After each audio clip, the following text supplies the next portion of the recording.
Multan Kashmir पिशौर Chamba Jammu Kangra coat नवाए गया। होर देश लद्दाख ते चीन तोड़ी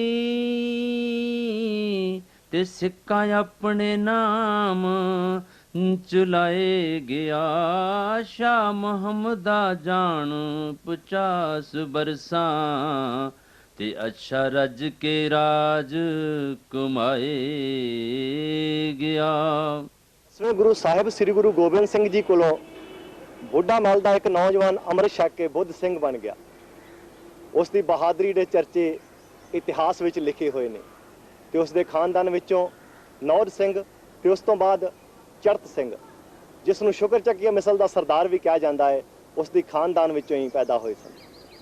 तो यह गल चलती चलती चरत सिंह तो महा सिंह ते फिर उस महाबली महायोधे महानायक तक जा पहुंची। मेरे कहने तो मुराद है महाराजा रणजीत सिंह।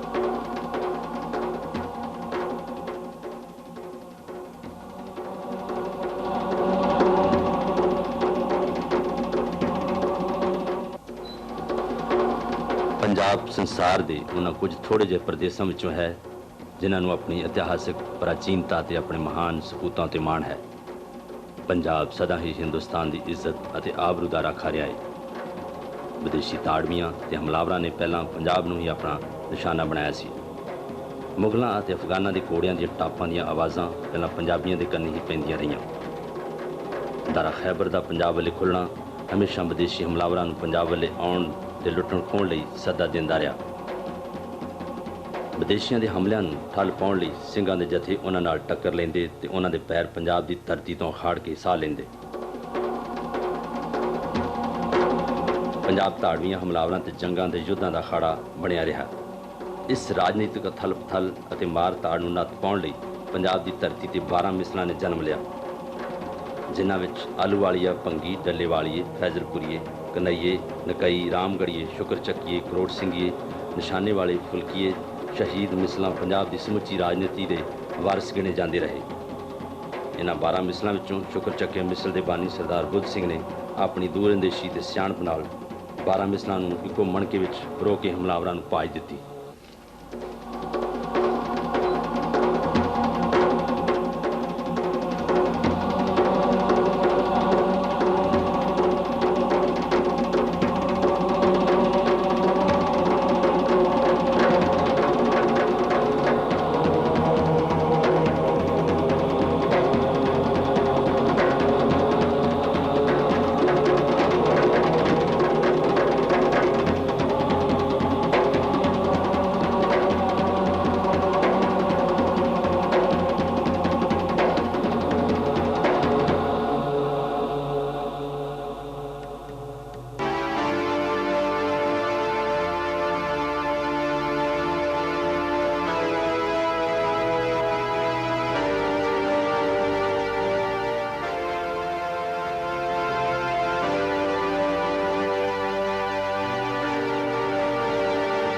इतिहास ने नवा मोड़ लिया।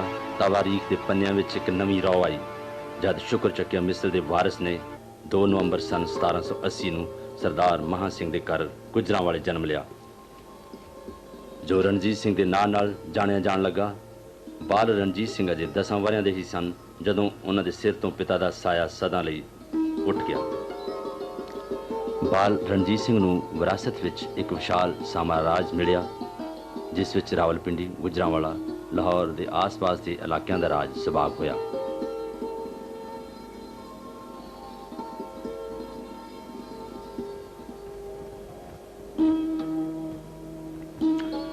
महाराजा रणजीत सिंह का समुचा जीवन संघर्षमयी ते कालना भरिया रहा है। महाराजा रणजीत सिंह की पत्नी महताब कौर अपनी माता सदा कौर वांग सुगड़ ते सियाणी औरत सी जिस दी सियाणप ते सुगड़ता ने हिंदुस्तान के बादशाह महाराजा रणजीत सिंह की योग अगवाई की थी। अनपढ़ होने के बावजूद भी वो बेहद दिमाग ते दूर अंदेशी रखते सन। उन्हां दियां परजा नाल संबंधित कहानियां अज भी लोगों की जुबान ते हन।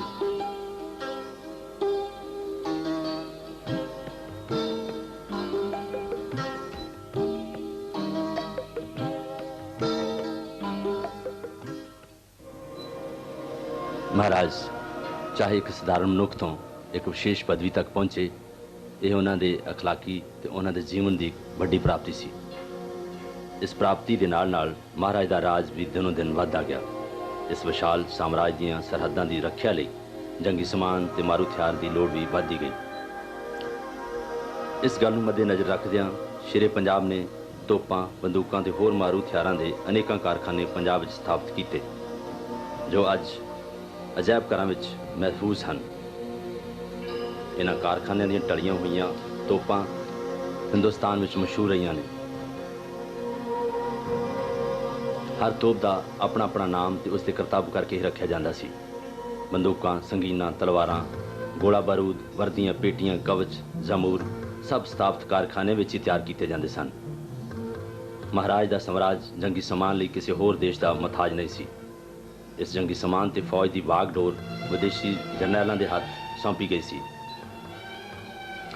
ਮਹਾਰਾਜ ਦੀ ਫੌਜ ਦੀ ਟ੍ਰੇਨਿੰਗ ਦੇਣ ਲਈ ਵਿਦੇਸ਼ੀ ਜਰਨੈਲਾਂ ਨੂੰ ਵੀ ਦਾਵਤ ਦਿੱਤੀ ਗਈ, ਜਿਨ੍ਹਾਂ ਵਿੱਚੋਂ ਫਰਾਂਸੀਸੀ ਜਰਨੈਲ ਵੈਨੂੰਤਰਾ, ਐਲਾਰਡ ਜ਼ਿਕਰਯੋਗ ਹਨ, ਜਿਨ੍ਹਾਂ ਦੀ ਕਮਾਂਡ ਹੇਠ ਸਾਰੀ ਫੌਜ ਬਕਾਇਦਗੀ ਨਾਲ ਜੰਗ ਜਿੱਤਿਆ ਕਰਦੀ ਸੀ। ਫੌਜੀ ਹਥਿਆਰਾਂ ਦੀ ਸਿਖਲਾਈ ਇਹ ਵਿਦੇਸ਼ੀ ਜਰਨੈਲ ਹੀ ਦਿਆ ਕਰਦੇ ਸਨ।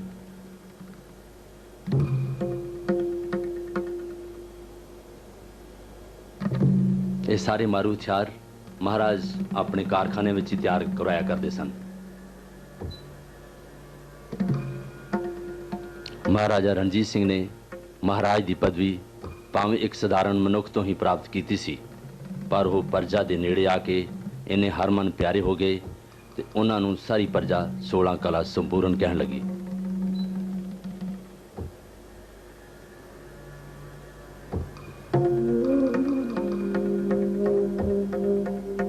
ਮਹਾਰਾਜ ਦਾ ਸਾਮਰਾਜ ਵਿਸ਼ਾਲ ਤੇ ਅਜਿੱਤ ਸੀ। ਲਾਹੌਰ ਦੀ ਜਿੱਤ ਮਹਾਰਾਜ ਦੇ ਰਾਜਕਾਲ ਦੇ ਸਾਮਰਾਜ ਦੀ ਉਹ ਪਹਿਲੀ ਜਿੱਤ ਸੀ ਜਿਸ ਨੇ ਸ਼ੇਰੇ ਪੰਜਾਬ ਦੇ ਹੌਸਲੇ ਨੂੰ ਬੁਲੰਦੀਆਂ ਤੇ ਪਹੁੰਚਾ ਦਿੱਤਾ। ਲਾਹੌਰ ਦੀ ਜਿੱਤ ਵਿੱਚ ਸਰਦਾਰਨੀ ਸਦਾ ਕੌਰ ਦਾ ਵਿਸ਼ੇਸ਼ ਹੱਥ ਤੇ ਯੋਗ ਅਗਵਾਈ ਸੀ। 7 ਜੁਲਾਈ ਸਨ 1799 ਨੂੰ ਸ਼ੇਰੇ ਪੰਜਾਬ ਨੇ ਲਾਹੌਰ ਨੂੰ ਫਤਿਹ ਕੀਤਾ ਤੇ ਸਨ 1801 ਈਸਵੀ ਮੁਤਾਬਕ 1858 ਬਿਕਰਮੀ ਨੂੰ ਵਿਸਾਖੀ ਵਾਲੇ ਦਿਨ ਕੌਮ ਵੱਲੋਂ ਰਣਜੀਤ ਸਿੰਘ ਨੂੰ ਮਹਾਰਾਜ ਦੀ ਖਿਤਾਬ ਨਾਲ ਨਵਾਜਿਆ ਗਿਆ। ਮਹਾਰਾਜਾ ਰਣਜੀਤ ਸਿੰਘ ਦੀ ਧਰਮ ਨਿਰਪੇਖ ਨੀਤੀ ਦੀ ਮਿਸਾਲ ਸ਼ਾਇਦ ਦੁਨੀਆ ਵਿੱਚ ਕਿਤੇ ਵੀ ਨਹੀਂ ਮਿਲਦੀ। ਲਾਹੌਰ ਦੀ ਜਿੱਤ ਤੋਂ ਬਾਅਦ ਸੁਨਹਿਰੀ ਮਸਜਿਦ, ਜੋ ਕਿਸੇ ਖਾਸ ਮਜ਼ਹਬ ਦੇ ਲੋਕਾਂ ਦੇ ਕਬਜ਼ੇ ਵਿੱਚ ਸੀ, ਛੁਡਵਾ ਕੇ ਮੁਸਲਮਾਨਾਂ ਦੇ ਸਪੁਰਦ ਕੀਤੀ ਤੇ ਉਸ ਦੀ ਮੁਰੰਮਤ ਦਾ ਸਾਰਾ ਜੁਮਾ ਆਪਣੇ ਦਰਬਾਰ ਵਜੋਂ ਚੱਲਿਆ ਗਿਆ। ਉਹਨਾਂ ਦੇ ਦਰਬਾਰ ਵਿੱਚ ਸਾਰੇ ਧਰਮਾਂ ਦੇ ਲੋਕ ਉੱਚੇ ਉੱਚੇ ਅਹੁਦਿਆਂ ਤੇ ਸੁਸ਼ੋਭਿਤ ਸਨ। ਮਹਾਰਾਜ ਦੇ ਸਾਮਰਾਜ ਦੀਆਂ ਬੁਲੰਦੀਆਂ ਦੀਆਂ ਗੱਲਾਂ ਸੰਸਾਰ ਭਰ ਵਿੱਚ ਪ੍ਰਚਲਿਤ ਹੋ ਗਈਆਂ। ਮਹਾਰਾਜਾ ਰਣਜੀਤ ਸਿੰਘ ਨੇ ਉਸ ਵਕਤ ਰਾਜ ਸੰਭਾਲਿਆ ਜਦੋਂ ਮਿਸਲਾਂ ਦੇ ਸਿਰ ਕੱਢ ਜਥੇਦਾਰ ਨਵਾਬ ਕਪੂਰ ਸਿੰਘ, ਸਰਦਾਰ ਜੱਸਾ ਸਿੰਘ, ਸਰਦਾਰ ਬਗੇਲ ਸਿੰਘ ਅਕਾਲ ਚਲਾਣਾ ਕਰ ਗਏ ਸਨ। ਮਿਸਲਾਂ ਦੀ ਜਥੇਬੰਦੀ ਟੁੱਟ ਕੇ ਖੇਰੂ ਖੇਰੂ ਹੋ ਚੁੱਕੀ ਸੀ।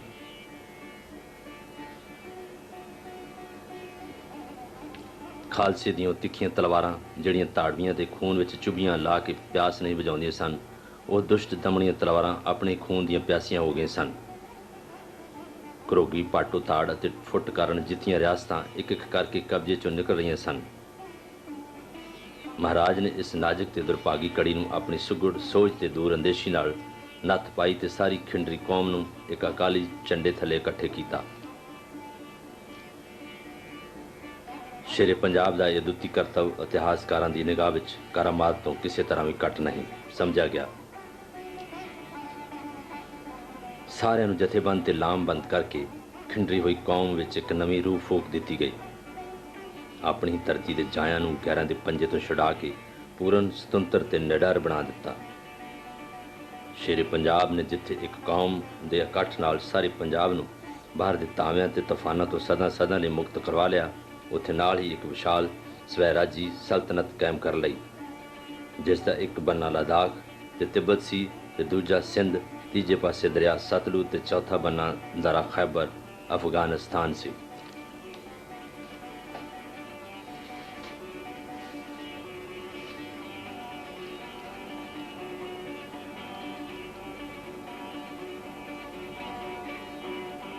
ਇਤਿਹਾਸਕਾਰਾਂ ਦਾ ਕਹਿਣਾ ਹੈ ਕਿ ਜਦ ਮਹਾਰਾਜਾ ਰਣਜੀਤ ਸਿੰਘ ਨੇ ਸਨ 1799 ਵਿੱਚ ਸ਼ਾਹ ਜਮਾਨ ਵਾਲੀ ਕਾਬਲ ਨੇ ਪੰਜਾਬ ਤੇ ਹੱਲਾ ਕੀਤਾ, ਜੋ ਵੀ ਸਾਹਮਣੇ ਆਇਆ ਬਿਨਾਂ ਕੌਮ ਤੇ ਮਜ਼ਹਬੀ ਵਿਤਕਰੇ ਦੇ ਸਭ ਨੂੰ ਲੁੱਟ-ਪੁੱਟ ਕੇ ਮੌਤ ਦੇ ਘਾਟ ਉਤਾਰ ਦਿੱਤਾ ਗਿਆ। ਇਹ ਦਰਦਨਾਕ ਸਾਕਾ ਸ਼੍ਰੀ ਪੰਜਾਬ ਦੇ ਨਿਰਸ਼ਲ ਮਨ ਕੋਲੋਂ ਨਾ ਸਹਾਰਿਆ ਗਿਆ। ਰਣਜੀਤ ਸਿੰਘ ਨੇ ਉਸੇ ਦਿਨ ਤੋਂ ਆਪਣੇ ਮਨ ਵਿੱਚ ਇਹ ਗੱਲ ਠਾਣ ਲਈ ਕਿ ਜਦ ਤੱਕ ਉਹ ਆਪਣੇ ਪਿਆਰੇ ਵਤਨ ਨੂੰ ਗੈਰਾਂ ਦੀ ਗੁਲਾਮੀ ਤੋਂ ਲੁੱਟ ਖਸੁੱਟ ਤੋਂ ਆਜ਼ਾਦ ਨਹੀਂ ਕਰਾ ਲਏਗਾ, ਤਦ ਤੱਕ ਸੁੱਖ ਦੀ ਨੀਂਦ ਨਹੀਂ ਸੌਂਏਗਾ। ਇਸੇ ਕਾਰਜ ਨੂੰ ਰਮਦੇ ਹੋਏ ਮਹਾਰਾਜੇ ਨੇ ਪਹਿਲਾ ਕਦਮ ਲਾਹੌਰ ਵੱਲੇ ਪੁੱਟਿਆ। ਮਨ ਚਲੇ ਕੋਟ ਸਵਾਰਾਂ ਸਮੇਤ ਮਹਾਰਾਜਾ ਲਾਹੌਰ ਦੇ ਸਮਨ ਬੁਰਜ ਕੋਲ ਜਾ ਧਮਕੇ, ਜਿੱਥੇ ਸ਼ਾਹ ਜਮਾਨ ਦੀ ਰਹਿਸ਼ਗਾਹ ਸੀ। ਸ਼ੇਰੇ ਪੰਜਾਬ ਗਰਜ ਕੇ ਬੋਲਿਆ, ਅਹਿਮਦ ਸ਼ਾਹ ਅਬਦਾਲੀ ਦੇ ਪੋਤਰੇ ਹੇਠਾਂ ਉੱਤਰ ਸਰਦਾਰ ਚੜ੍ਹ ਸਿੰਘ ਦਾ ਪੋਤਰਾ ਰਣਜੀਤ ਸਿੰਘ ਆਇਆ ਹੈ, ਇਸ ਨਾਲ ਦੋ ਹੱਥ ਕਰਕੇ ਵੇਖ।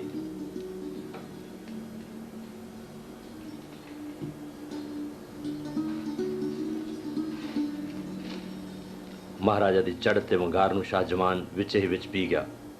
ਮਹਾਰਾਜ ਦਾ ਚੜ੍ਹਦੀ ਜਵਾਨੀ ਉਮਰੇ ਇੱਕ ਹੌਸਲੇ ਭਰਿਆ ਪਹਿਲਾ ਕਦਮ ਸੀ, ਤੇ ਫਿਰ ਕੀ ਮਹਾਰਾਜ ਦੇ ਸਾਮਰਾਜ ਦੀਆਂ ਬੁਲੰਦੀਆਂ ਦੀਆਂ ਗੱਲਾਂ ਸੰਸਾਰ ਭਰ ਵਿੱਚ ਪ੍ਰਚਲਿਤ ਹੋ ਗਈਆਂ। ਸ਼ੇਰੇ ਪੰਜਾਬ ਮਹਾਰਾਜਾ ਰਣਜੀਤ ਸਿੰਘ ਦੀ ਸ਼ਖਸੀਅਤ ਹਰ ਪੱਖ ਤੋਂ ਪ੍ਰਭਾਵਸ਼ਾਲੀ ਸੀ। ਉਹਦੀ ਬਹਾਦਰੀ ਦੇ ਕਾਰਨਾਮੇ ਰਹਿੰਦੀ ਦੁਨੀਆ ਤੱਕ ਗਾਏ ਜਾਣਗੇ। ਅਹਿਮਦ ਸ਼ਾਹ ਅਬਦਾਲੀ ਦਾ ਪੋਤਰਾ ਸ਼ਾਹ ਜਮਾਨ ਲਾਹੌਰ ਤੇ ਹਮਲਾਵਰ ਬਣ ਕੇ ਆਇਆ।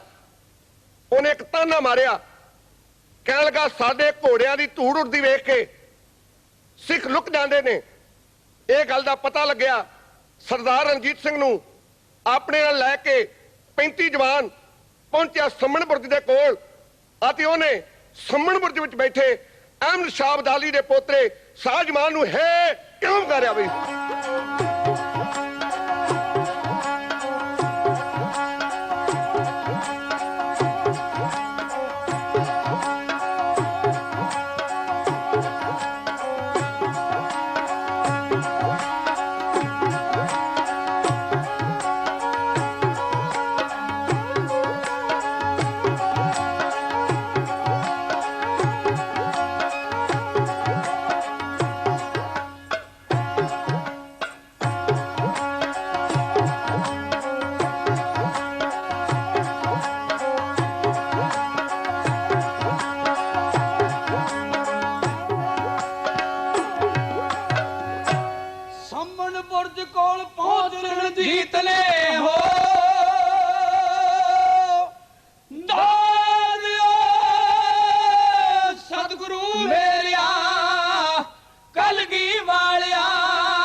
किते फैसी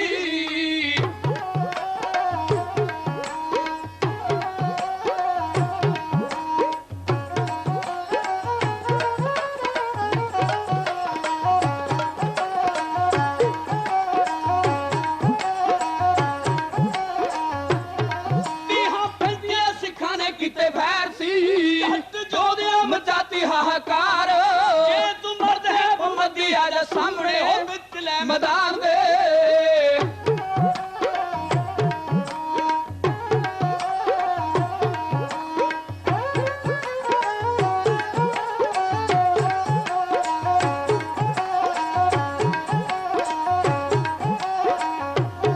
जे तू मर्द है मोहम्मदी आजा सामने आज फैसला करूंगी तलवार भटके हो मेरी याद होए दड़ भटके पठान सारे सहम गए हो सिख सूरे दी सुन ललकार जियो जियो भाई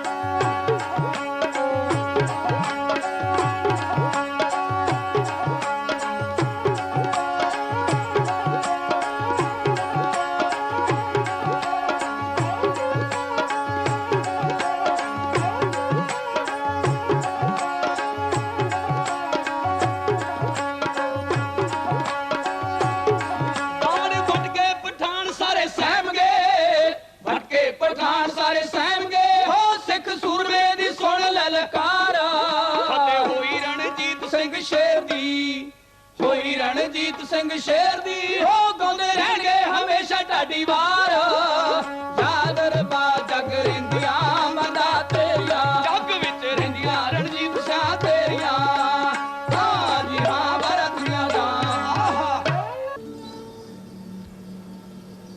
महाराज दी सारी उम्र मुल्कगिरी ते मुल्की प्रबंध विच ही लंघी। ਉਹ ਸ਼ੀਸ਼ ਮਹਿਲ ਦੇ ਜੀਵਨ ਨਾਲੋਂ ਮੈਦਾਨ ਜੰਗ ਦੇ ਤੰਬੂ ਵਿੱਚ ਰਹਿ ਕੇ ਜ਼ਿਆਦਾ ਖੁਸ਼ੀ ਮਹਿਸੂਸ ਕਰਦੇ ਸਨ। ਥੱਕ ਕੇ ਬਹਿਣਾ ਜਾਂ ਸੁਸਤੀ ਵਰਗੀਆਂ ਅਲਾਮਤਾਂ ਤੋਂ ਬਿਲਕੁਲ ਦੂਰ ਸਨ। ਤਦੇ ਤਾਂ ਕਿਸੇ ਕਵੀ ਨੇ ਕਿਹਾ ਹੈ, ਸਦਾ ਹੀ ਕਮਰ ਕਸੀ ਹਮ ਦੇਖੀ, ਕਬਹੂ ਨਾ ਸੁਸਤੀ ਮੁਖ ਪਰ ਵੇਖੀ। ਮਹਾਰਾਜ ਨੇ ਆਪਣੇ ਮੁਲਕੀ ਪ੍ਰਬੰਧ ਨੂੰ ਹੀ 4 ਸੂਬਿਆਂ ਵਿੱਚ ਵੰਡਿਆ ਸੀ, ਜਿਨ੍ਹਾਂ ਵਿੱਚ ਸੂਬਾ ਲਾਹੌਰ, ਮਲਤਾਨ, ਕਸ਼ਮੀਰ, ਸੂਬਾ ਪਿਸ਼ਾਵਰ। ਇਹਨਾਂ ਸੂਬਿਆਂ ਦੇ ਪ੍ਰਬੰਧ ਨੂੰ ਹੋਰ ਪਕੇਰਾ ਕਰਨ ਲਈ ਸੂਬਿਆਂ ਨੂੰ ਪਰਗਣਿਆਂ ਨੂੰ ਤਾਲਕਿਆਂ ਵਿੱਚ ਵੰਡ ਕੇ ਹਰ ਇੱਕ ਤਾਲਕੇ ਵਿੱਚ ਲਗਭਗ 100 ਪਿੰਡਾਂ ਦਾ ਇਲਾਕਾ ਰੱਖਿਆ ਹੋਇਆ ਸੀ। ਸੂਬੇ ਦੇ ਵੱਡੇ ਹਾਕਮ ਦਾ ਨਾਂ ਗਵਰਨਰ ਹੁੰਦਾ ਸੀ ਤੇ ਗਵਰਨਰ ਦੇ ਤਹਿਤ ਕਈ ਕਾਰਦਾਰ ਯਾਨੀ ਡਿਪਟੀ ਕਮਿਸ਼ਨਰ ਨਿਯੁਕਤ ਕੀਤੇ ਜਾਂਦੇ ਸਨ। ਲੋੜ ਅਨੁਸਾਰ ਤਾਲਕਦਾਰ ਜਾਂ ਤਹਿਸੀਲਦਾਰ ਰੱਖੇ ਜਾਂਦੇ ਸਨ, ਜਿਨ੍ਹਾਂ ਦੀ ਸਹਾਇਤਾ ਲਈ ਮੁਕੱਦਮ, ਕਾਨੂੰਗੋ, ਬੈਂਚ ਮੁਕਰਰ ਕੀਤੇ ਜਾਂਦੇ ਸਨ। ਧਾਰਮਿਕ ਫੈਸਲਿਆਂ ਲਈ ਕਾਜੀ, ਮੁਫਤੀ, ਗ੍ਰੰਥੀ ਤੇ ਪੰਡਤ ਸਥਾਪਿਤ ਕੀਤੇ ਗਏ ਸਨ। ਮਹਾਰਾਜਾ ਰਣਜੀਤ ਸਿੰਘ ਜੀ ਦੇ ਬਾਰੇ ਜਿਹੜੀ ਮੈਂ ਤੁਹਾਡੇ ਨਾਲ ਗੱਲ ਸਾਂਝੀ ਕਰਨੀ ਚਾਹਾਂਗਾ, ਉਹ ਬਹੁਤ ਖੂਬਸੂਰਤ ਹੈ। ਇੱਕ ਐਸੇ ਪੱਖੋਂ ਜਿਹੜਾ ਪੱਖ ਬਹੁਤਾ ਇਤਿਹਾਸ ਵਿੱਚ ਵਿਚਾਰਿਆ ਨਹੀਂ ਗਿਆ। ਮਹਾਰਾਜਾ ਰਣਜੀਤ ਸਿੰਘ ਜੀ ਨੇ ਸ਼ਾਹ ਸ਼ੁਜਾ ਨਾਲ 25 ਜੂਨ 1838 ਨੂੰ ਇੱਕ ਅਹਿਦਨਾਮੇ ਉੱਤੇ ਦਸਖਤ ਕੀਤੇ ਸਨ ਲਾਹੌਰ ਵਿੱਚ। ਉਹ ਅਹਿਦਨਾਮਾ ਬਹੁਤ ਖੂਬਸੂਰਤ ਹੈ, ਜਿਸ ਦੇ ਵਿੱਚ ਅਫਗਾਨਿਸਤਾਨ ਦੇ ਰਾਜੇ ਨੇ ਇਹ ਮੰਨ ਲਿਆ ਕਿ ਪੰਜਾਬ ਜਿਹੜਾ ਹੈ ਇਹ ਇੱਕ ਇੰਡੀਪੈਂਡੈਂਟ ਸਟੇਟ ਹੈ ਔਰ ਅਫਗਾਨਿਸਤਾਨ ਦਾ ਇਸ ਰਿਆਸਤ ਪੰਜਾਬ ਦੇ ਨਾਲ ਕੋਈ ਕਿਸੇ ਤਰ੍ਹਾਂ ਦਾ ਸੰਬੰਧ ਨਹੀਂ ਹੈ। ਇਹ ਗੱਲ ਕਹਿ ਕੇ ਦਰਅਸਲ ਜਿਹੜੀ ਮੈਂ ਗੱਲ ਸਾਂਝੀ ਕਰਨੀ ਚਾਹਾਂਗਾ, ਇਹ ਗੱਲ ਇੱਥੇ ਖਤਮ ਨਹੀਂ ਹੋ ਗਈ ਕਿ 25 ਜੂਨ ਨੂੰ ਇੱਕ ਸਮਝੌਤਾ ਹੋ ਗਿਆ ਤੇ ਮਹਾਰਾਜਾ ਰਣਜੀਤ ਸਿੰਘ ਜੀ ਨੂੰ ਇਹ ਹੱਕ ਮਿਲ ਗਿਆ ਪੰਜਾਬ ਦੇ ਉੱਤੇ ਰਾਜ ਕਰਨ ਦਾ, ਔਰ ਉਸ ਤੋਂ ਬਾਅਦ ਉਹਨਾਂ ਦੀ ਆਉਣ ਵਾਲੀ ਪੀੜ੍ਹੀ ਨੂੰ ਇਸੇ ਐਗਰੀਮੈਂਟ ਦੀ ਜਿਹੜੀ ਰੈਟੀਫਿਕੇਸ਼ਨ ਹੈ ਉਹ ਲਾਰਡ ਆਕਲੈਂਡ ਨੇ ਸ਼ਿਮਲੇ ਵਿੱਚ ਜੁਲਾਈ 1838 ਵਿੱਚ ਕਰ ਦਿੱਤੀ। ਇੱਕ ਤਰ੍ਹਾਂ ਦਾ ਇਹ ਟ੍ਰਾਈਪਾਰਟਾਈਟ ਐਗਰੀਮੈਂਟ ਹੈ ਜਿਹੜਾ ਇਤਿਹਾਸ ਦੇ ਪੰਨਿਆਂ ਵਿੱਚ ਦਰਜ ਹੈ। ਇਸ ਦੇ ਨਾਲ ਜਿਹੜੀ ਅਚੀਵਮੈਂਟ ਹੋਈ ਉਹ ਇਹ ਸੀ ਕਿ ਜਿਹੜੀਆਂ ਅੱਗੇ ਲੜਾਈਆਂ ਲੜੀਆਂ ਜਾਂਦੀਆਂ ਸੀ ਤਲਵਾਰ ਨਾਲ, ਉਹ ਲੜਾਈ ਲੜੀ ਗਈ ਇੱਕ ਕਲਮ ਨਾਲ, ਤੇ ਜਿਹਦੇ ਵਿੱਚ ਇੱਕ ਬੜੀ ਵੱਡੀ ਇਤਿਹਾਸਕ ਜਿੱਤ ਪ੍ਰਾਪਤ ਕੀਤੀ ਮਹਾਰਾਜਾ ਰਣਜੀਤ ਸਿੰਘ ਜੀ ਨੇ, ਔਰ ਹਮੇਸ਼ਾ ਲਈ ਅਫਗਾਨਿਸਤਾਨ ਨੂੰ ਪੰਜਾਬ ਦੇ ਹਿਸਟਰੀ ਦੇ ਵਿੱਚੋਂ ਕੱਢ ਕੇ ਪਰੇ ਕਰ ਦਿੱਤਾ। ਨਹੀਂ ਤੇ ਜੇ ਤੁਸੀਂ ਧਿਆਨ ਨਾਲ ਪੰਨੇ ਫਰੋਲੋ ਤੇ ਤੁਸੀਂ ਵੇਖੋਗੇ ਕਿ ਜਦ ਦਾ ਮੁਸਲਿਮ ਇਨਵੇਜ਼ਨ ਸ਼ੁਰੂ ਹੋਇਆ ਤਦ ਤੋਂ ਅਫਗਾਨਿਸਤਾਨ ਦਾ ਪੰਜਾਬ ਦੇ ਉੱਤੇ ਸਿੱਧਾ ਕੰਟਰੋਲ ਰਿਹਾ। ਦੂਜੀ ਗੱਲ ਇਹ ਕਿ ਜਿਹੜੀ ਮਹਾਰਾਜਾ ਰਣਜੀਤ ਸਿੰਘ ਜੀ ਦੀ ਬਹੁਤ ਖੂਬਸੂਰਤ ਹੈ ਕਿ ਉਹਨਾਂ ਨੇ ਜਦੋਂ ਰੂਲ ਐਸਟੈਬਲਿਸ਼ ਕੀਤਾ ਇੱਕ ਸਟੇਟ ਦੇ ਵਿੱਚ, ਤੇ ਪਹਿਲਾ ਮੌਕਾ ਹੈ ਕਿ ਸ਼ਾਂਤੀ ਵਾਲਾ ਰਾਜ ਸਾਬਤ ਹੋ ਕੇ ਆਇਆ। ਤੇ ਜਦੋਂ ਕਿਸੇ ਰਾਜ ਵਿੱਚ ਸ਼ਾਂਤੀ ਹੁੰਦੀ ਹੈ ਤਾਂ ਉਹ ਰਾਜ ਹਰ ਪੱਖੋਂ ਬਹੁਤ ਤਰੱਕੀ ਕਰਦਾ ਹੈ, ਚਾਹੇ ਉਹ ਬਿਜ਼ਨਸ ਦਾ ਪੱਖ ਹੋਵੇ, ਚਾਹੇ ਉਹ ਖੇਤੀਬਾੜੀ ਦਾ ਪੱਖ ਹੋਵੇ, ਚਾਹੇ ਇੰਡਸਟਰੀ ਦਾ ਪੱਖ ਹੋਵੇ, ਚਾਹੇ ਵਿੱਦਿਆ ਦਾ ਪੱਖ ਹੋਵੇ, ਚਾਹੇ ਸੱਭਿਆਚਾਰ ਦਾ ਪੱਖ ਹੋਵੇ, ਚਾਹੇ ਉਹ ਰਾਜਨੀਤੀ ਦਾ ਪੱਖ ਹੋਵੇ। ਸੋ ਤੁਸੀਂ ਵੇਖੋਗੇ ਕਿ ਇਸ ਸਮੇਂ ਦੇ ਦਰਮਿਆਨ ਪੰਜਾਬ ਦੇ ਵਿੱਚ ਇੱਕ ਸ਼ਾਂਤੀਪੂਰਨ ਰਾਜ ਜਿੱਥੇ ਹੋਇਆ, ਉਹਦੇ ਨਾਲ ਪੰਜਾਬੀਅਤ ਦਾ ਰਾਜ ਵੀ ਹੋਇਆ। ਇੱਥੇ ਜਿਹੜੀ ਬੜੀ ਵੱਡੀ ਇੱਕ ਗੱਲ ਹੈ ਕਿ ਮਹਾਰਾਜਾ ਰਣਜੀਤ ਸਿੰਘ ਜੀ ਜਿੱਥੇ ਇਸ ਗੱਲ ਦੇ ਉੱਤੇ ਬੜੇ ਨਿਸ਼ਚਿਤ ਵਿੱਚ ਸਨ ਕਿ ਮੈਂ ਸਾਰੇ ਪੰਜਾਬੀਆਂ ਨੂੰ ਨਾਲ ਲੈ ਕੇ ਚੱਲਣਾ ਹੈ, ਉੱਥੇ ਉਹ ਵਿਸ਼ਵ ਪ੍ਰਗਤੀ ਤੋਂ ਕਿਸੇ ਤਰ੍ਹਾਂ ਪਿੱਛੇ ਨਹੀਂ ਸੀ ਰਹਿਣਾ ਚਾਹੁੰਦੇ। ਉਹਦੀ ਐਗਜ਼ਾਮਪਲ ਤੁਹਾਡੇ ਸਾਹਮਣੇ ਹੈ ਕਿ ਫਰਾਂਸੀਸੀ ਜਰਨੈਲ, ਬਾਹਰਲੇ ਮੁਲਕਾਂ ਦੇ ਜਰਨੈਲ ਉਹਨਾਂ ਬੁਲਾਏ, ਆਪਣੀ ਆਰਮੀ ਨੂੰ ਉਹਨਾਂ ਨੇ ਮਾਡਰਨਾਈਜ਼ ਕਰਨ ਦਾ ਯਤਨ ਕੀਤਾ। ਸਿਰਫ ਆਰਮੀ ਨੂੰ ਮਾਡਰਨਾਈਜ਼ ਕਰਨ ਦਾ ਯਤਨ ਨਹੀਂ ਕੀਤਾ, ਦਰਅਸਲ ਉਹਨਾਂ ਨੇ ਵਿਦੇਸ਼ਾਂ ਨਾਲ ਹਰ ਤਰ੍ਹਾਂ ਦੇ ਸੰਬੰਧ ਪੈਦਾ ਕੀਤੇ ਤਾਂ ਜੋ ਪੰਜਾਬ ਨੂੰ ਇੱਕ ਤਰ੍ਹਾਂ ਦੀ ਮਾਡਰਨਾਈਜੇਸ਼ਨ ਦੀ ਸ਼ੇਪ ਦਿੱਤੀ ਜਾ ਸਕੇ। ਮੈਂ ਸਮਝਦਾ ਕਿ ਇਹ ਦੋ ਕੰਮ ਜਿਹੜੇ ਨੇ ਕਿ ਇੱਕ ਸ਼ਾਂਤੀ ਦਾ ਰਾਜ ਸਥਾਪਿਤ ਕਰਨਾ, ਸਾਰੀ ਪੰਜਾਬੀਅਤ ਨੂੰ ਆਪਣੇ ਨਾਲ ਲੈਣਾ ਔਰ ਉਹਦੇ ਨਾਲ ਨਾਲ ਪ੍ਰਗਤੀ ਕਰਨੀ, ਇਸ ਪੱਖੋਂ ਕਿ ਅਸੀਂ ਵਿਸ਼ਵ ਦੇ ਨਾਲ ਤੁਰ ਸਕੀਏ, ਇਹ ਬੜੀਆਂ ਵੱਡੀਆਂ ਪ੍ਰਾਪਤੀਆਂ ਸਨ।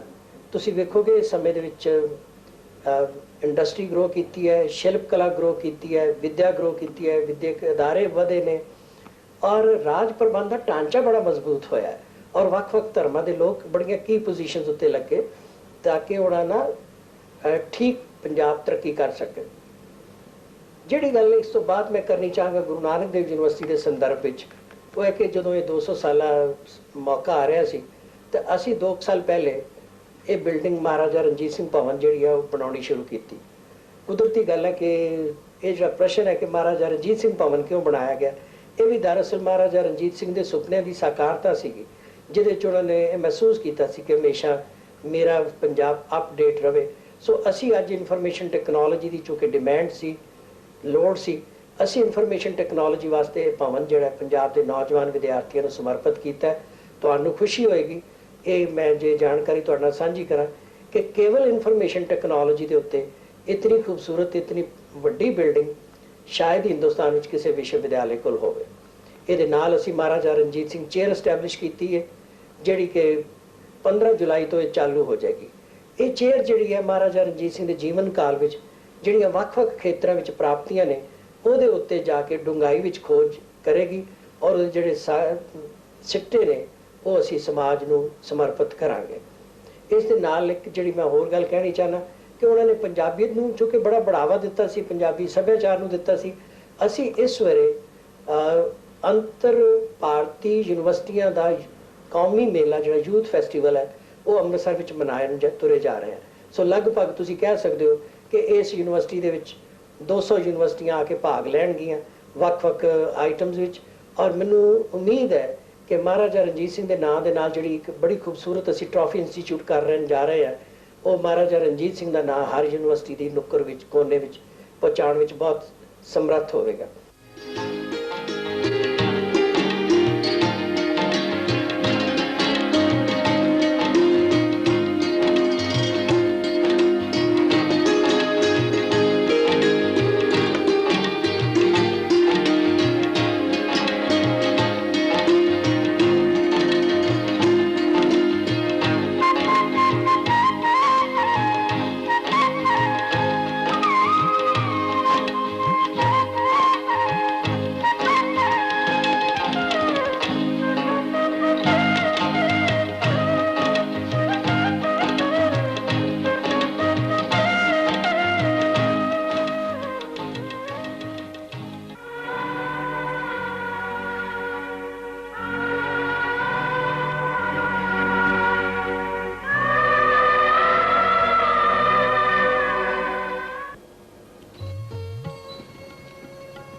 ਡਿੱਠੇ ਸਭੇ ਥਾਵ ਨਹੀਂ ਤੁਧ ਜਿਹਾ, ਇਹ ਉਹ ਸਥਾਨ ਹੈ ਜਿੱਥੇ ਡੁੱਬੇ ਮਨਾਂ ਨੂੰ ਧੀਰਜ ਮਿਲਦੀ ਹੈ। ਦਰਬਾਰ ਸਾਹਿਬ ਸ੍ਰੀ ਅੰਮ੍ਰਿਤਸਰ।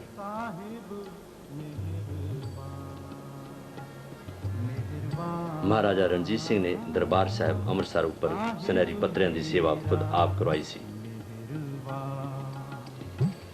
ਇਸ ਗੱਲ ਦਾ ਸਬੂਤ ਦਰਬਾਰ ਸਾਹਿਬ ਦੇ ਮੁੱਖ ਦੁਆਰ ਉੱਪਰ ਉਕਰੇ ਜਪਜੀ ਸਾਹਿਬ ਦੇ ਮੂਲ ਮੰਤਰ ਹਨ।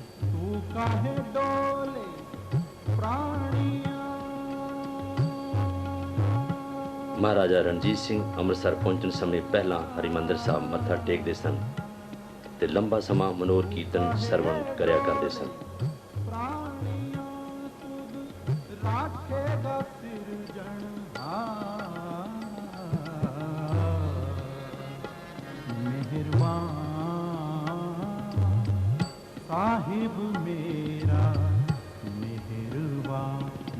ਦਰਬਾਰ ਸਾਹਿਬ ਨਾਲ ਲੱਗਦੇ ਅਨੇਕਾਂ ਬੁੰਗਿਆਂ ਦੀ ਸੇਵਾ ਵੀ ਮਹਾਰਾਜਾ ਰਣਜੀਤ ਸਿੰਘ ਨੇ ਆਪਣੇ ਹੱਥੀਂ ਕਰਵਾਈ ਸੀ।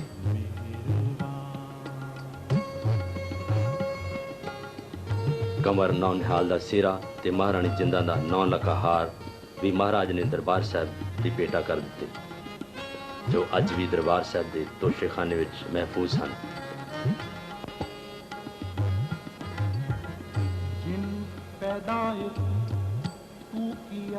ਮਹਾਰਾਜਾ ਰਣਜੀਤ ਸਿੰਘ ਗੁਰੂ ਘਰ ਦੇ ਅਨੰਨ ਸ਼ਰਧਾਲੂ ਸਨ। ਉਹ ਇੱਕ ਆਮ ਸ਼ਰਧਾਲੂ ਵਾਂਗ ਗੁਰੂ ਮਹਾਰਾਜ ਦੇ ਦਰਸ਼ਨਾਂ ਲਈ ਹਮੇਸ਼ਾ ਆਇਆ ਕਰਦੇ ਸਨ।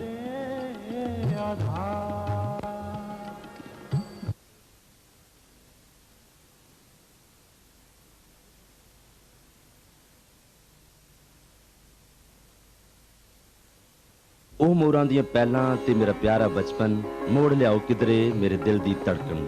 ਆਦ ਕਾਲ ਤੋਂ ਹੀ ਮਨੁੱਖ ਦੇ ਅੰਗ ਸੰਗ ਰਿਹਾ ਹੈ। ਇਸ ਨੂੰ ਹੀ ਤਾਂ ਨਿਸਕਾਮ ਸੇਵਾ ਕਿਹਾ ਜਾਂਦਾ ਹੈ। ਪਰ ਜੇ ਕਿਧਰੇ ਕੋਈ ਸੰਸਥਾ ਮਾਨਵਤਾ ਦੇ ਭਲੇ ਤੇ ਬਿਹਤਰੀ ਲਈ ਜੁੜ ਜਾਵੇ ਤਾਂ ਸੋਨੇ ਤੇ ਸੁਹਾਗੇ ਵਾਲੀ ਗੱਲ ਹੁੰਦੀ ਹੈ। ਇਹ ਸੰਕਲਪ ਲੈ ਕੇ ਚੱਲੀਏ ਸਿੱਖ ਸੇਵਕ ਸਭਾ UK। The Sikh Sabha Education has done tremendous work in sponsoring a lot of children from this area, the rural areas, and children from the very poor families. And these children, when they pass out from a school like the present one that you have seen, they have some chance of making it in public sector jobs and maybe becoming professionals. ਸਿੱਖ ਸੇਵਕ ਸਭਾ UK ਨੇ ਵਿਸ਼ਵ ਦੇ ਕੋਨੇ-ਕੋਨੇ ਤੋਂ ਗਰੀਬ ਤੇ ਬੇਸਹਾਰਾ ਪਿੰਡੂ ਲੋੜਵੰਦ ਬੱਚਿਆਂ ਤੇ ਪਰਿਵਾਰਾਂ ਨੂੰ ਆਪਣੇ ਕਲਾਵੇ ਵਿੱਚ ਲਿਆ ਹੈ। ਸਿਆਣੇ ਕਹਿੰਦੇ ਨੇ ਕਿ ਪ੍ਰਤੱਖ ਨੂੰ ਪ੍ਰਮਾਣ ਦੀ ਲੋੜ ਨਹੀਂ ਹੁੰਦੀ। ਇਸ ਦਾ ਸਬੂਤ ਉਹ ਪਛੜੇ ਵਰਗ ਦੇ ਬੱਚੇ ਹਨ ਜੋ ਜਹਾਲਤ ਤੇ ਗਰੀਬੀ ਦੇ ਜੀਵਨ ਤੋਂ ਉੱਪਰ ਉੱਠ ਕੇ ਚੰਗੇਰੀ ਵਿਦਿਆ ਤੇ ਚੰਗਾ ਜੀਵਨ ਬਤੀਤ ਕਰ ਰਹੇ ਹਨ। ਇਸੇ ਮਨੋਰਥ ਤੇ ਧਾਰਨਾ ਦੀ ਹਾਮੀ ਹੈ ਸਿੱਖ ਸੇਵਕ ਸਭਾ UK। ਤੁਹਾਨੂੰ ਸਭ ਨੂੰ ਪੁਰਜ਼ੋਰ ਅਪੀਲ ਹੈ ਕਿ ਤੁਸੀਂ ਇਸ ਮਹਾਨ ਕਾਜ ਵਿੱਚ ਸਿੱਖ ਸੇਵਕ ਸਭਾ ਨਾਲ ਆਪਣਾ ਰਾਬਤਾ ਬਣਾਓ ਤੇ ਆਪਣਾ ਵੱਡਮੁੱਲਾ ਯੋਗਦਾਨ ਵੀ ਪਾਓ।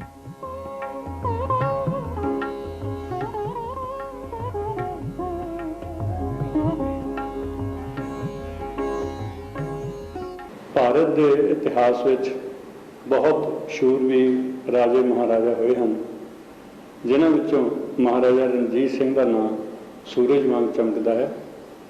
ਮਹਾਰਾਜਾ ਰਣਜੀਤ ਸਿੰਘ ਨੇ ਲਗਭਗ 40 ਸਾਲ ਰਾਜ ਕੀਤਾ। ਉਹ ਇੱਕ ਮਹਾਨ ਯੋਧਾ ਹੀ ਨਹੀਂ ਬਲਕਿ ਇੱਕ ਕੁਸ਼ਲ ਰਾਜ ਪ੍ਰਬੰਧਕ ਸੀ, ਕੂਟਨੀਤੀਵਾਨ ਸੀ, ਪੂਰਾ ਨਿਆਂ ਦਿੰਦੇ ਸੀ। ਮਹਾਰਾਜਾ ਦੇ ਰਾਜ ਦੇ ਵਿੱਚ ਸਭ ਲੋਕ ਸੁਖੀ ਸਨ। ਇੱਥੋਂ ਸਾਬਤ ਹੁੰਦਾ ਹੈ ਕਿ ਉਹਨਾਂ ਦੇ 40 ਸਾਲ ਦੇ ਰਾਜ ਦੇ ਵਿੱਚ ਕਿਸੇ ਵੀ ਬੰਦੇ ਨੂੰ ਫਾਂਸੀ ਦੀ ਸਜ਼ਾ ਨਹੀਂ ਦਿੱਤੀ ਗਈ। ਇਸ ਤਰ੍ਹਾਂ ਵਧੀਆ ਨਿਆਂ ਸੀ, ਕੁਸ਼ਲ ਰਾਜ ਪ੍ਰਬੰਧ ਸੀ। ਮਹਾਰਾਜਾ ਰਣਜੀਤ ਸਿੰਘ ਦੇ ਰਾਜ ਦੇ ਵਿੱਚ ਇੱਕ ਸਮਾਨਤਾ ਸੀ, ਇੱਕ ਭਾਈਚਾਰਾ ਸੀ, ਲੋਕਾਂ ਦੇ ਵਿੱਚ ਉਹਨਾਂ ਤੇ ਪੂਰਾ ਵਿਸ਼ਵਾਸ ਸੀ। ਅਗਰ ਕੋਈ ਕਿਸੇ ਨੂੰ ਕੋਈ ਗਰੀਬੀ ਜਾਂ ਕਿਸੇ ਕਿਸਮ ਦੀ ਕੋਈ ਆਫਤ ਆ ਜਾਂਦੀ ਸੀ ਤਾਂ ਮਹਾਰਾਜਾ ਸਾਹਿਬ ਆਪ ਖੁਦ ਵੀ ਇਸ ਤਰ੍ਹਾਂ ਦਾ ਕੰਮ ਕਰਦੇ ਸੀ ਕਿ ਭੇਸ ਬਦਲ ਕੇ ਵੀ ਉਹ ਲੋਕਾਂ ਦੀ ਮਦਦ ਕਰਦੇ ਸੀ। ਮਹਾਰਾਜਾ ਦੇ ਰਾਜ ਦੇ ਵਿੱਚ ਇਹ ਇਸ ਤਰ੍ਹਾਂ ਦਾ ਹਿਸਾਬ-ਕਿਤਾਬ ਸੀ ਕਿ ਲੋਕਾਂ ਨੇ ਨਿਆਂ ਦੇ ਵਾਸਤੇ ਕਿਸੇ ਨੂੰ ਕਿਸੇ ਦੇ ਕੋਲ ਜਾਣਾ ਨਹੀਂ ਸੀ ਪੈਂਦਾ। ਉਹਨਾਂ ਦਾ ਨਿਆਂ ਇੰਨਾ ਵਧੀਆ ਸੀ ਕਿ ਲੋਕ ਉਹਨਾਂ ਤੋਂ ਬੜੇ ਖੁਸ਼ ਸੀਗੇ। ਮਹਾਰਾਜਾ ਨੇ ਆਪਣੇ ਦਰਬਾਰ ਦੇ ਵਿੱਚ ਇੱਕ ਚੇਅਰ ਰੱਖੀ ਸੀ, ਇੱਕ ਕੁਰਸੀ ਸੀਗੀ ਜਿਹੜੀ ਕਿ ਚਾਂਦੀ ਦੀ ਕੁਰਸੀ ਸੀ, ਔਰ ਉਹਨਾਂ ਨੇ ਹਮੇਸ਼ਾ ਚਾਂਦੀ ਦੀ ਕੁਰਸੀ ਤੇ ਬਹਿ ਕੇ ਨਿਆਂ ਕੀਤਾ। ਦਰਬਾਰ ਦੇ ਵਿੱਚ ਵੀ ਲੱਗਦੇ ਸੀ, ਲੇਕਿਨ ਬਾਹਰ ਜਦੋਂ ਲੋਕਾਂ ਦੇ ਵਿੱਚ ਜਾਂਦੇ ਸੀ ਉੱਥੇ ਵੀ ਦਰਬਾਰ ਲੱਗਦੇ ਸੀ। ਔਰ ਉਹਨਾਂ ਨੇ ਕਦੇ ਵੀ ਆਪਣੇ ਆਪ ਨੂੰ ਬਿਲਕੁਲ ਲੋਕਾਂ ਦੇ ਵਿੱਚ ਹੀ ਰੱਖਿਆ। ਉਹਨਾਂ ਨੇ ਕਦੇ ਵੀ ਆਪਣੇ ਆਪ ਨੂੰ ਬਹੁਤ ਉੱਚਾ ਨਹੀਂ ਸਮਝਿਆ ਔਰ ਹਮੇਸ਼ਾ ਗੁਰੂਆਂ ਦੇ, ਪੀਰਾਂ ਦੀ ਔਰ ਸਾਰਿਆਂ ਦੀ ਇੱਜ਼ਤ ਮਾਣ ਜਿਹੜਾ ਉਹਨਾਂ ਨੇ ਕੀਤਾ। ਉਹਨਾਂ ਨੇ ਆਪਣੇ ਨਾਂ ਦਾ ਸਿੱਕਾ ਨਹੀਂ ਚਲਾਇਆ, ਉਹਨਾਂ ਨੇ ਨਾਨਕਸ਼ਾਹੀ ਸਿੱਕੇ ਚਲਾਏ ਔਰ ਗੁਰੂ ਗੋਬਿੰਦ ਸਿੰਘ ਜੀ ਦੇ ਨਾਂ ਤੇ ਸਿੱਕੇ ਚਲਾਏ। ਔਰ ਇਸ ਕਰਕੇ ਹੀ ਉਹਨਾਂ ਨੂੰ ਧਰਮ ਨਿਰਪੱਖਤਾ ਦਾ ਇੱਕ ਆਲਮਬਰਦਾਰ ਕਿਹਾ ਜਾਂਦਾ ਹੈ। ਉਹਨਾਂ ਦਾ ਨਿਆਂ ਇੰਨਾ ਵਧੀਆ ਸੀ ਕਿ ਲੋਕ ਜਿਹੜੇ ਸੀ ਉਹਨਾਂ ਤੋਂ ਹਮੇਸ਼ਾ ਹੀ ਇਹ ਤਵੱਕੋ ਰੱਖਦੇ ਸੀ ਕਿ ਉਹਨਾਂ ਨੂੰ ਕਿਸੇ ਕਿਸਮ ਦੀ ਵੀ ਕੋਈ ਡਰ, ਕੋਈ ਭਾਵ ਇਸ ਤਰ੍ਹਾਂ ਦਾ ਨਹੀਂ ਸੀ।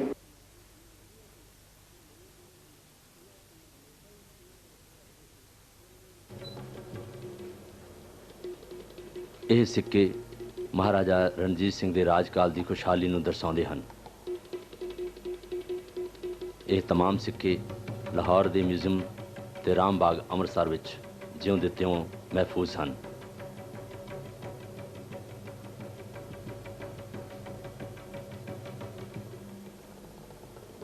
ਮਹਾਰਾਜਾ ਰਣਜੀਤ ਸਿੰਘ ਨੇ ਆਪਣੀ ਸਰਕਾਰੀ ਮੋਹਰ ਉੱਤੇ ਵੀ ਅਕਾਲ ਸਹਾਇ ਦੇ ਨਾਂ ਨਾਲ ਸ਼ੁਰੂ ਕਰਦੇ ਸਨ।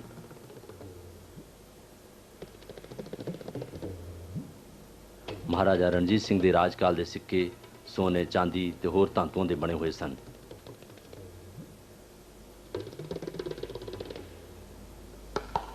ਸਿੱਕਿਆਂ ਉੱਪਰ ਗੁਰਬਾਣੀ ਤੇ ਫਾਰਸੀ ਦੇ ਹੋਰ ਆਇਤਾਂ ਲਿਖ ਕੇ ਉਹਨਾਂ ਦੇ ਦਰਬਾਰ ਦੀ ਖੁਸ਼ਹਾਲੀ ਦਾ ਪ੍ਰਤੀਕ ਸਨ। ਗੁਰੂ ਮਹਾਰਾਜ ਦੀ ਓਟ ਲੈਂਦਿਆਂ ਉਹਨਾਂ ਨੇ ਆਪਣੇ ਮੋਹਰ ਤੇ ਵੀ ਅਕਾਲ ਸਹਾਇ ਦਾ ਨਾਮ ਹੀ ਉਕਰਿਆ ਹੋਇਆ ਸੀ। ਮਹਾਰਾਜਾ ਰਣਜੀਤ ਸਿੰਘ ਦੇ ਰਾਜਕਾਲ ਦੇ ਸਿੱਕੇ ਜਿੱਥੇ ਗੁਰੂਆਂ ਦੇ ਨਾਂ ਨਾਲ ਚਲਾਏ ਗਏ ਸਨ, ਉੱਥੇ ਹੀ ਉਹਨਾਂ ਦੀਆਂ ਸਰਕਾਰੀ ਮੋਹਰਾਂ ਉੱਤੇ ਵੀ ਅਕਾਲ ਸਹਾਇ ਦਾ ਨਾਂ ਉਕਰਿਆ ਹੋਇਆ ਸੀ। ਇਹ ਮੋਹਰਾਂ ਵਿਦੇਸ਼ੀਆਂ ਨਾਲ ਤੇ ਸਰਕਾਰੀ ਅਹਿਦਨਾਮਿਆਂ ਲਈ ਵਰਤੀਆਂ ਜਾਂਦੀਆਂ ਸਨ।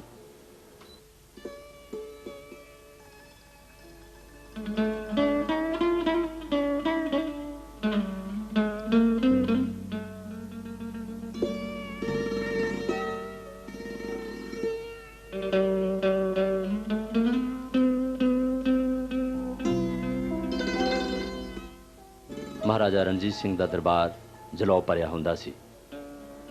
ਮਹਾਰਾਜ ਦੇ ਦਰਬਾਰ ਵਿੱਚ ਉਹਨਾਂ ਦੇ 3 ਸਪੁੱਤਰ, ਜਿਨ੍ਹਾਂ ਵਿੱਚੋਂ ਮਹਾਰਾਜਾ ਖੜਕ ਸਿੰਘ, ਸ਼ੇਰ ਸਿੰਘ ਤੇ ਹੀਰਾ ਸਿੰਘ ਨੂੰ ਕੁਰਸੀ ਤੇ ਬੈਠਣ ਦੀ ਇਜਾਜ਼ਤ ਹੁੰਦੀ ਸੀ। ਵਿਦੇਸ਼ ਮੰਤਰੀ ਫਕੀਰ ਅਜ਼ੀਜ਼ੁਦੀਨ ਹਮੇਸ਼ਾ ਹੀ ਮਹਾਰਾਜਾ ਰਣਜੀਤ ਸਿੰਘ ਦੇ ਸਾਹਮਣੇ ਬੈਠਿਆ ਕਰਦੇ ਸਨ ਤੇ ਉਹਨਾਂ ਨਾਲ ਸਰਕਾਰੀ ਚਰਚਾ ਕਰਿਆ ਕਰਦੇ ਸਨ। ਬਾਕੀ ਸਭ ਅਹਿਲਕਾਰ ਤੇ ਸਰਦਾਰ ਮਹਾਰਾਜ ਤੋਂ ਦੂਰ ਫਰਸ਼ ਤੇ ਬੈਠ ਕੇ ਦਰਬਾਰ ਦੀ ਕਾਰਵਾਈ ਨੂੰ ਸੁਣਿਆ ਕਰਦੇ ਸਨ।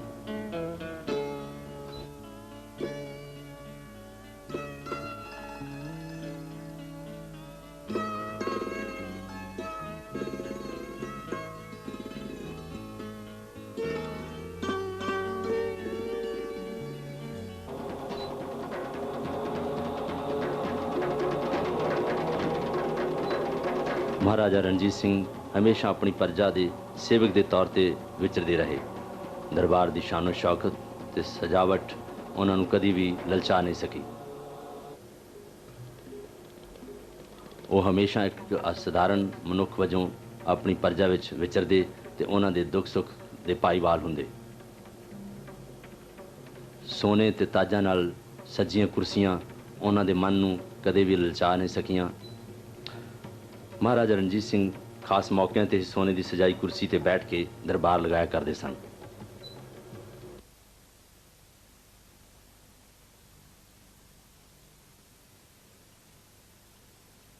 पिछले 1000 ਤੋਂ ਵੱਧ ਸਾਲ ਦਾ ਭਾਰਤੀ ਇਤਿਹਾਸ ਬੜੀ ਭਾਰੀ ਹੀਨਤਾ ਔਰ ਬੜੀ ਬੁਜ਼ਦਲੀ ਤੇ ਬੜਾ ਨਿਕੰਮੇਪਣ ਦਾ ਇਤਿਹਾਸ ਰਿਹਾ। ਬਹੁਤ ਥੋੜੇ ਆਦਮੀਆਂ ਨੂੰ ਨਾਲ ਲੈ ਕੇ ਤੇ ਬਾਹਰ ਦੀਆਂ ਕੌਮਾਂ ਸਿਰਫ ਹਜ਼ਾਰਾਂ ਸਵਾਰਾਂ ਨੂੰ ਨਾਲ ਲੈ ਕੇ ਇਹਨੂੰ ਰੋਂਦ ਕੇ ਚਲੇ ਜਾਂਦੀਆਂ ਰਹੀਆਂ। ਕਿੰਨੇ ਦੁਨੀਆ ਦੇ ਲੋਕ ਸਨ, ਭਾਵੇਂ ਉਹ ਯੂਨਾਨੀ ਸਨ, ਹੂਣ ਸਨ, ਪਠਾਨ ਸਨ, ਤੁਰਕ ਸਨ, ਮੁਗਲ ਸਨ। ਇਹਨਾਂ ਸਾਰਿਆਂ ਨੇ ਹਿੰਦੁਸਤਾਨ ਨੂੰ ਇੱਕ ਸਭ ਤੋਂ ਸਸਤਾ ਸ਼ਿਕਾਰ ਸਮਝਿਆ ਸੀ। ਗੁਰੂ ਗੋਬਿੰਦ ਸਿੰਘ ਮਹਾਰਾਜ ਸੱਚੇ ਪਾਤਸ਼ਾਹ ਨੇ ਇਹ ਗੱਲ ਕਹਿ ਕੇ ਕਿ ਜਿਨ੍ਹਾਂ ਯਵਨਾਂ ਕੋਲੋਂ ਤੁਰਕਾਂ ਕੋਲੋਂ ਤੁਸੀਂ ਡਰਦੇ ਹੋ, ਉਹ ਤੁਹਾਡੇ ਨਾਲੋਂ ਕੋਈ ਬਾਹੂਬਲ 'ਚ ਵੱਡੇ ਨਹੀਂ।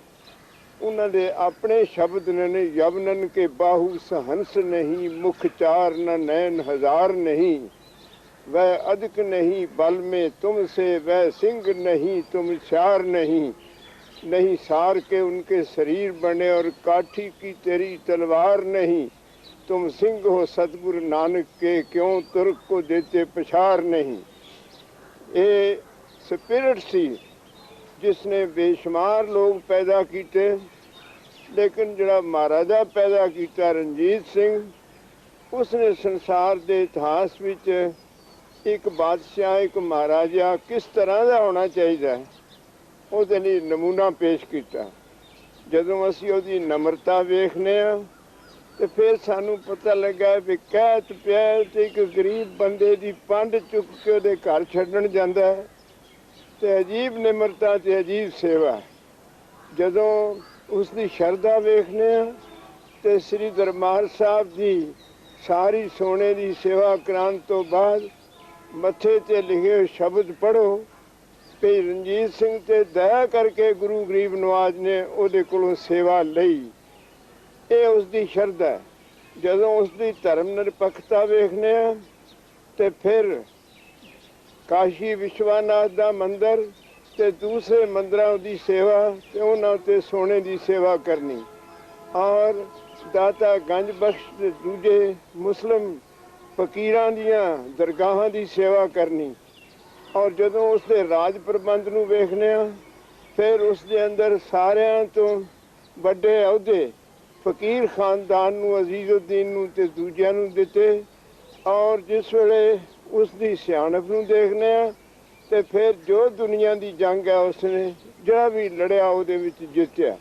ਜੇ ਉਹਦੀ ਬਹਾਦਰੀ ਨੂੰ ਵੇਖਨੇ ਆ, ਉਹ ਵਕਤ ਵੀ ਸੀ ਜਿਸ ਵੇਲੇ ਉਹਨੇ ਜੰਗ ਸ਼ੁਰੂ ਕੀਤੀ ਹੈ ਜਵਾਨੀ ਦੇ ਟਾਈਮ ਵਿੱਚ, ਤੇ ਲਾਹੌਰ ਦੇ ਕਿਲੇ ਦੀ ਕੰਧ ਕੋਲ ਖਲੋ ਕੇ ਆਵਾਜ਼ ਮਾਰ ਕੇ ਕਹਿੰਦਾ ਅਬਦਾਲੀ ਦੇ ਪੋਤਰੇ, ਚੜ੍ਹਤ ਸਿੰਘ ਦਾ ਪੋਤਰਾ ਆ ਗਿਆ, ਬਾਹਰ ਨਿਕਲ ਕੇ ਹੱਥ ਵਿਖਾ। ਨੱਸ ਗਏ, ਕੋਈ ਹੱਥ ਵਿਖਾਉਣ ਵਾਲਾ ਹੈ ਨਹੀਂ ਸੀ। ਇਹ ਉਸ ਦੀ ਬਹਾਦਰੀ ਦੇ ਨਮੂਨੇ ਨੇ। ਔਰ ਜਦੋਂ ਉਸਦੇ ਰਾਜ ਪ੍ਰਬੰਧ ਨੂੰ ਵੇਖਦੇ ਆ ਤੇ ਅੱਜ ਸੈਂਕੜੇ ਲੋਕ ਫਾਹੇ ਲੱਗਦੇ ਨੇ ਕੋਈ ਕਿਸੇ ਜੁਰਮ 'ਚ, ਤੇ ਇੰਨਾ ਇਨਸਾਫ ਦਾ ਰਾਜ ਪ੍ਰਬੰਧ ਹੈ ਕਿ ਇੱਕ ਵੀ ਬੰਦਾ ਉੱਥੇ ਫਾਹੇ ਨਹੀਂ ਲੱਗਾ। ਸੱਚੇ ਪਾਤਸ਼ਾਹ ਨੇ ਇੱਕ ਸ਼ਬਦ ਵਿੱਚ ਕਿਹਾ ਸੀ, ਨਾਨਕ ਚੁਲੀਆਂ ਸੁੱਚੀਆਂ ਜੇ ਭਰ ਜਾਣੇ ਕੋਏ, ਕਿ ਜੇ ਕੋਈ ਪ੍ਰਣ ਲੈਣਾ ਸੁੱਚਾ ਪ੍ਰਣ, ਉਹਦੇ ਵਾਸਤੇ ਸਾਰਿਆਂ ਦਾ ਜ਼ਿਕਰ ਕੀਤਾ ਤੇ ਰਾਜਿਆਂ ਦਾ ਕੀਤਾ। ਰਾਜੇ ਚੁਲੀ ਨਿਆਉ ਕੀ, ਰਾਜੇ ਦਾ ਪ੍ਰਣ ਨਿਆਉ ਹੈ, ਔਰ ਉਹ ਨਿਆਉ ਮਹਾਰਾਜਾ ਰਣਜੀਤ ਸਿੰਘ ਨੇ ਇੰਨਾ ਖੂਬਸੂਰਤੀ ਨਾਲ ਨਿਭਾਇਆ ਕਿ ਉਸ ਦਾ ਕੋਈ ਕਿਸੇ ਨਾਲ ਮੁਕਾਬਲਾ ਨਹੀਂ ਕੀਤਾ ਜਾ ਸਕਦਾ। मर्द वो हैं जो ज़माने को बदल देते हैं। वो लोग ਜਿਹੜੇ ਸਦੀਆਂ ਤੋਂ ਹੀਨਤਾ ਭਾਵ ਵਿਸਣ ਉਹਨਾਂ 'ਚ ਮਰਦਾਂ ਦੇ ਗੁਣ ਪੈਦਾ ਕੀਤੇ। ਔਰ ਹਕੀਕਤ ਇਹ ਹੈ ਕਿ ਉਸ ਵੇਲੇ ਦੇ ਸਮਕਾਲੀ ਸ਼ਾਇਰ ਨੇ ਉਹਨਾਂ ਦੀ ਜੋ ਲੀਡਰੀ ਸੀ, ਜੋ ਕਮਾਨ ਸੀ, ਉਹਨੂੰ ਟ੍ਰਿਬਿਊਟ ਪੇਸ਼ ਕਰਦਿਆਂ ਕਹਿੰਦਾ, ਸ਼ਾਹ ਮੁਹੰਮਦਾ ਇੱਕ ਸਰਕਾਰ ਬਾਝੋਂ ਫੌਜਾਂ ਜਿੱਤ ਕੇ ਅੰਤ ਨੂੰ ਹਾਰੀਆਂ ਨੇ। ਇਹ ਅੰਗਰੇਜ਼ੀ ਜੰਗ ਦੇ ਉੱਤੇ ਤਬਸਰਾ ਸੀ। ਉਦੋਂ ਵੀ ਉਹਦਾ ਯਕੀਨ ਸੀ ਕਿ ਅਗਰ ਕਮਾਨ ਰਣਜੀਤ ਸਿੰਘ ਕਰੇ ਤੇ ਅੰਗਰੇਜ਼ ਉਹਨੂੰ ਜਿੱਤ ਨਹੀਂ ਸਕਦੇ ਸਨ। ਇਹ ਉਸ ਦੀ ਕਮਾਨ ਦੀ ਸੋਭਾ ਸੀ। ਤੇ ਅੱਜ ਜਦੋਂ ਅਸੀਂ ਮਹਾਰਾਜਾ ਰਣਜੀਤ ਸਿੰਘ ਦੀ 200 ਸਾਲਾ ਤਾਜਪੋਸ਼ੀ ਦੀ ਗੱਲ ਕਰਨੇ ਆ ਤੇ ਪੰਜਾਬੀਆਂ ਲਈ ਇੱਕ ਚੈਲੰਜ ਹੈ ਕਿ ਉਹ ਕਿਸ ਕਿਸਮ ਦੇ ਇਨਸਾਨ, ਕਿਸ ਤਰ੍ਹਾਂ ਦੇ ਸ਼ਰਧਾਵਾਨ। ਔਰ ਸ਼ਰਧਾ ਵੀ ਅਜੀਬ ਹੈ ਕਿ ਦਿੱਲੀ ਤੋਂ ਗੁਰਮੁਖ ਪਿਆਰੇ ਆਏ ਗੁਰਦੁਆਰਿਆਂ ਵਾਲੇ, ਉਹਨਾਂ ਦੀ ਸੇਵਾ ਕਰਦੇ ਆਪਣੇ ਦਾੜੇ ਨਾਲ ਉਹਨਾਂ ਦੇ ਚਰਨ ਝਾੜੇ। ਇੰਨੀ ਨਿਮਰਤਾ ਕਿਸੇ ਮਹਾਰਾਜੇ ਵਿੱਚ ਸਾਰੀ ਹਿਸਟਰੀ ਨੇ ਨਹੀਂ ਵੇਖੀ ਜਿਹੜੀ ਉਹਨਾਂ ਵਿੱਚ ਸੀ। ਤੇ ਮੈਂ ਉਹਨਾਂ ਨੂੰ ਚੀਫ ਖਾਲਸਾ ਦੀਵਾਨ ਵੱਲੋਂ ਆਪਣੀ ਸ਼ਰਧਾ ਭੇਂਟ ਕਰਦਿਆਂ ਹਾਂ। ਕੌਮ ਨੂੰ ਚੈਲੰਜ ਮਨਜ਼ੂਰ ਕਰਨ ਵਾਸਤੇ ਕਹਿਣਾ, ਜੋ ਅੱਜ ਸ਼ਰਧਾ ਨੂੰ ਚੈਲੰਜ ਹੈ, ਜੋ ਅੱਜ ਵਿਸ਼ਵਾਸ ਨੂੰ ਚੈਲੰਜ ਹੈ, ਜੋ ਅੱਜ ਆਜ਼ਾਦੀ ਨੂੰ ਚੈਲੰਜ ਹੈ, ਜੋ ਅੱਜ ਬਹਾਦਰੀ ਨੂੰ ਚੈਲੰਜ ਹੈ, ਜੋ ਅੱਜ ਨੇਕ ਪਾਕ ਤੇ ਵਾਰੀਅਰ ਬਣਨ ਨੂੰ ਚੈਲੰਜ ਹੈ, ਉਹਨਾਂ ਨੂੰ ਮਨਜ਼ੂਰ ਕਰਕੇ ਮਹਾਰਾਜਾ ਰਣਜੀਤ ਸਿੰਘ ਬਣ ਕੇ ਵਿਖਾਣ। ਮਹਾਰਾਜਾ ਰਣਜੀਤ ਸਿੰਘ ਦੇ ਰਾਜਕਾਲ ਦੀ ਮਹਾਨ ਸ਼ਖਸੀਅਤ ਅਕਾਲੀ ਫੂਲਾ ਸਿੰਘ। ਕਿਹਾ ਜਾਂਦਾ ਹੈ ਕਿ ਮਹਾਰਾਜਾ ਰਣਜੀਤ ਸਿੰਘ ਨੇ ਅਕਾਲੀ ਫੂਲਾ ਸਿੰਘ ਦੀ ਕਦੇ ਵੀ ਕੋਈ ਗੱਲ ਮੋੜੀ ਨਹੀਂ। ਹਮੇਸ਼ਾ ਅਕਾਲੀ ਫੂਲਾ ਸਿੰਘ ਦੀ ਗੱਲ ਨੂੰ ਉਹ ਖਿੜੀ ਮੱਥੇ ਚੱਲਿਆ ਕਰਦੇ ਸਨ।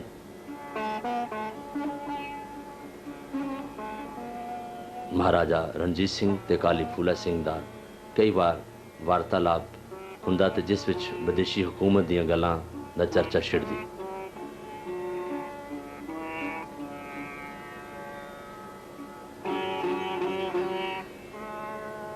ਅਕਾਲੀ ਫੂਲਾ ਸਿੰਘ ਇੱਕ ਉਹ ਮਹਾਨ ਜਰਨੈਲ ਸਨ ਜਿਨ੍ਹਾਂ ਨੇ ਮਹਾਰਾਜਾ ਰਣਜੀਤ ਸਿੰਘ ਨੂੰ ਹਮੇਸ਼ਾ ਯੋਗ ਅਗਵਾਈ ਤੇ ਯੋਗ ਨਿਪੁੰਨਤਾ ਨਾਲ ਵੱਡੀਆਂ ਜਿੱਤਾਂ ਹਾਸਲ ਕਰਕੇ ਦਿੱਤੀਆਂ।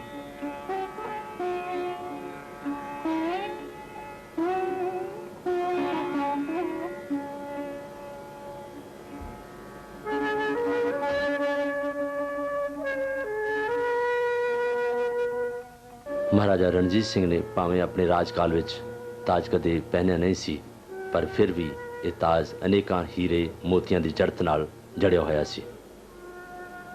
ਇਹ ਹੀਰੇ ਮੋਤੀ ਭਿੰਨ ਦੇਸ਼ਾਂ ਤੋਂ ਲਿਆ ਕੇ ਇਸ ਤਾਜ ਦੀ ਡਿਜ਼ਾਈਨਿੰਗ ਕੀਤੀ ਸੀ।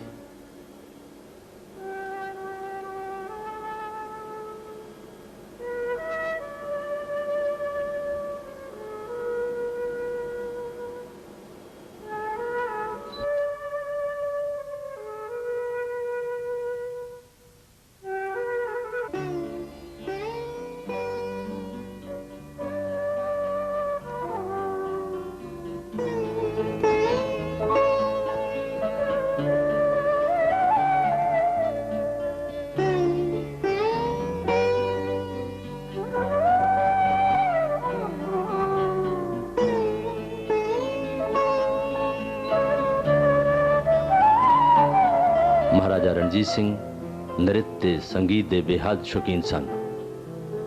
ਉਹ ਆਪਣੇ ਦਰਬਾਰ ਵਿੱਚ ਸੰਗੀਤ ਤੇ ਨ੍ਰਿਤ ਵਾਲਿਆਂ ਨੂੰ ਬੁਲਾ ਕੇ ਆਪਣੇ ਦਰਬਾਰ ਦੀ ਸ਼ੋਭਾ ਵਧਾਇਆ ਕਰਦੇ ਸਨ।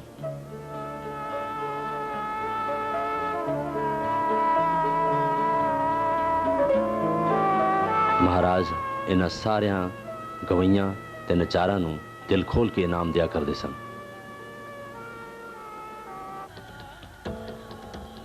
ਮਹਾਰਾਜਾ ਰਣਜੀਤ ਸਿੰਘ ਨੂੰ ਘੋੜੇ ਪਾਲਣ ਦਾ ਬੇਹੱਦ ਸ਼ੌਕ ਸੀ।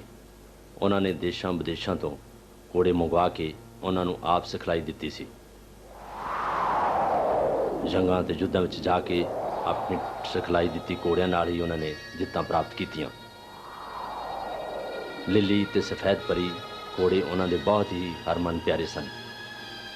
ਕਿਹਾ ਜਾਂਦਾ ਹੈ ਕਿ ਮਹਾਰਾਜਾ ਰਣਜੀਤ ਸਿੰਘ ਸੌਣ ਵੇਲੇ ਵੀ ਆਪਣੇ ਘੋੜਿਆਂ ਨੂੰ ਤਿਆਰ ਕਰਕੇ ਰੱਖਦੇ ਸਨ। ਮਹਾਰਾਜਾ ਰਣਜੀਤ ਸਿੰਘ ਨੂੰ ਜਿੱਥੇ ਇਮਾਰਤਾਂ ਬਣਾਉਣ ਦਾ ਸ਼ੌਕ ਸੀ, ਉੱਥੇ ਵੰਨ ਸਵੰਨੇ ਫੁੱਲ ਬੂਟੇ ਲਾਉਣ ਦਾ ਵੀ ਬੇਹੱਦ ਸ਼ੌਕ ਸੀ। ਮਹਾਰਾਜਾ ਰਣਜੀਤ ਸਿੰਘ ਕੁਦਰਤ ਦੇ ਰਸੀਏ ਸਨ। ਆਲੇ ਦੁਆਲੇ ਰੰਗ ਬਰੰਗੇ ਫੁੱਲ ਲਾ ਕੇ ਵਾਤਾਵਰਣ ਨੂੰ ਸਾਫ਼ ਰੱਖਣਾ ਉਹਨਾਂ ਦਾ ਨਿੱਜੀ ਸ਼ੌਕ ਸੀ। ਮਹਾਰਾਜਾ ਰਣਜੀਤ ਸਿੰਘ ਨੇ ਅਨੇਕਾਂ ਪਾਰਕਾਂ ਤੇ ਬਾਗ ਬਣਵਾਏ ਜੋ ਅੱਜ ਵੀ ਲਾਹੌਰ ਤੇ ਅੰਮ੍ਰਿਤਸਰ ਮੌਜੂਦ ਹਨ।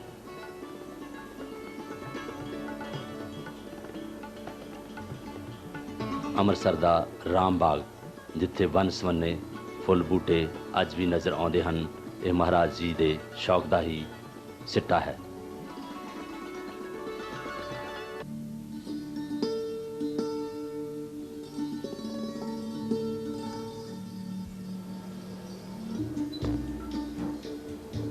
ਸ਼ੇਰੇ ਪੰਜਾਬ ਨੇ 9 ਜੇਠ ਸੰਮਤ 1896 ਬਕਰਮੀ ਮੁਤਾਬਕ 22 ਮਈ ਸਨ 1847 ਈਸਵੀ ਨੂੰ ਲਾਹੌਰ ਇੱਕ ਭਾਰੀ ਦਰਬਾਰ ਸਜਾਉਣ ਦਾ ਹੁਕਮ ਦਿੱਤਾ। ਇੰਨੇ ਦਿਨੀ ਮਹਾਰਾਜ ਦੀ ਸਿਹਤ ਕੁਝ ਵਿਗੜਦੀ ਜਾ ਰਹੀ ਸੀ। ਇਸ ਦਰਬਾਰ ਵਿੱਚ ਸਾਰੇ ਸਰਦਾਰਾਂ ਤੇ ਜਗੀਰਦਾਰਾਂ ਨੂੰ ਬੁਲਾਇਆ ਗਿਆ। ਜਦ ਸਭ ਸਰਦਾਰ ਤੇ ਜਗੀਰਦਾਰ ਆਪਣੇ ਆਪਣੇ ਥਾਂ ਤੇ ਸੱਜ ਗਏ, ਤਦ ਮਹਾਰਾਜ ਇੱਕ ਸੁਨਹਿਰੀ ਪਾਲਕੀ ਵਿੱਚ ਦਰਬਾਰ ਵਿੱਚ ਆਏ। ਕਿਲੇ ਵਿੱਚ ਉਹਨਾਂ ਦੀ ਸਲਾਮੀ ਉਤਾਰ ਕੇ ਫਤਿਹ ਬੁਲਾਈ ਗਈ। ਸ਼ੇਰੇ ਪੰਜਾਬ ਬੋਲੇ, ਬਹਾਦਰ ਖਾਲਸਾ ਜੀ, ਆਪ ਸਭ ਨੇ ਖਾਲਸਾ ਰਾਜ ਦੀ ਉਸਾਰੀ ਲਈ ਜੋ ਅਣਤੱਕ ਕਾਲਾਂ ਕਾਲੀਆਂ ਨੇ ਤੇ ਆਪਣੇ ਬਹੁਮੁੱਲੇ ਲਹੂ ਦੀਆਂ ਨਦੀਆਂ ਵਹਾਈਆਂ ਨੇ, ਉਹ ਅਜਾਈ ਨਹੀਂ ਗਈਆਂ। ਇਸ ਸਮੇਂ ਜੋ ਤੁਸੀਂ ਆਪਣੇ ਆਲੇ ਦੁਆਲੇ ਵੇਖ ਰਹੇ ਹੋ, ਇਹ ਸਭ ਕੁਝ ਤੁਹਾਡੀ ਵੀਰਤਾ ਤੇ ਨਿਡਰਤਾ ਦਾ ਫਲ ਹੈ। ਇਹ ਰਾਜ ਪ੍ਰਜਾ ਦਾ ਹੈ। ਮੈਂ ਤਾਂ ਕੇਵਲ ਪ੍ਰਜਾ ਦਾ ਸੇਵਕ ਹਾਂ।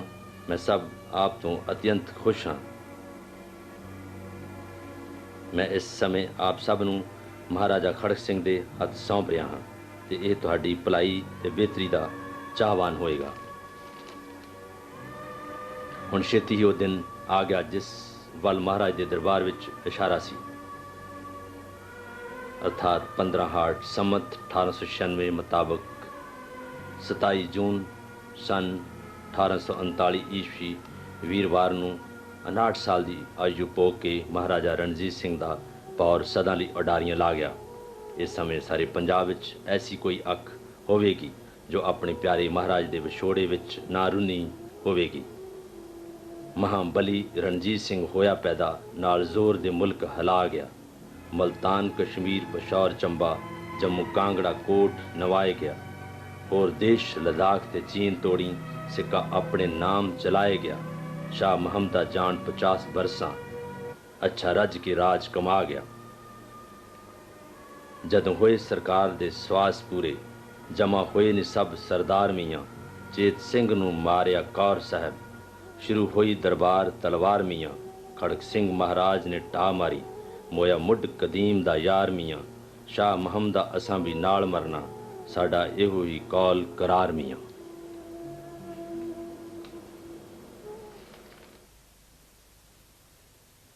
ਮੌਤ ਇੱਕ ਅਟਲ ਸਚਾਈ ਹੈ।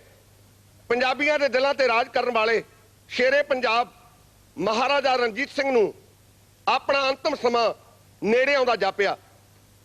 ਉਹਨੇ ਆਪਣੀ ਅੰਤਮ ਇੱਛਾ ਦੱਸਣ ਵਾਸਤੇ ਲਾਹੌਰ ਵਿੱਚ ਆਪਣਾ ਆਖਰੀ ਦਰਬਾਰ ਸਜਾਇਆ। ਆਪਣੇ ਪੁੱਤਰਾਂ ਨੂੰ ਕੁਝ ਹਦਾਇਤਾਂ ਦਿੱਤੀਆਂ ਨੇ ਅਤੇ ਮੁੱਖ ਵਜ਼ੀਰ ਧਿਆਨ ਚੰਦ ਨੂੰ ਆਖਿਆ, ਧਿਆਨ ਸਿੰਘਾ, ਇਸ ਰਾਜ ਦੀ ਸੰਭਾਲ ਤੂੰ ਕਰਨੀ ਏ, ਮੇਰੇ ਪੁੱਤਰਾਂ ਨੂੰ ਫੁੱਟ ਤੋਂ ਬਚਾ ਕੇ ਰੱਖਣਾ ਹੈ।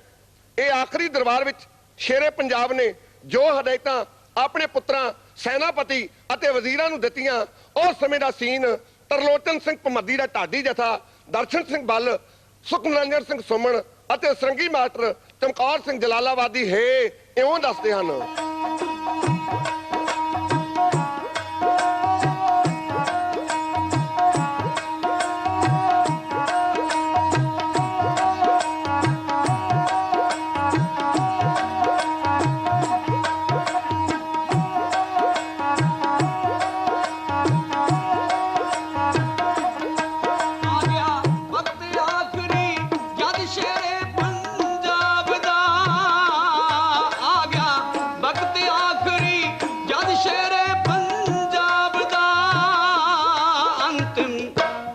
ਅੰਤਮ ਇੱਛਿਆ ਦੱਸਣ ਲਈ ਦਰਬਾਰ ਸਜਾਇਆ, ਅੰਤਮ ਇੱਛਿਆ ਦੱਸਣ ਨੂੰ ਦਰਬਾਰ ਸਜਾਇਆ।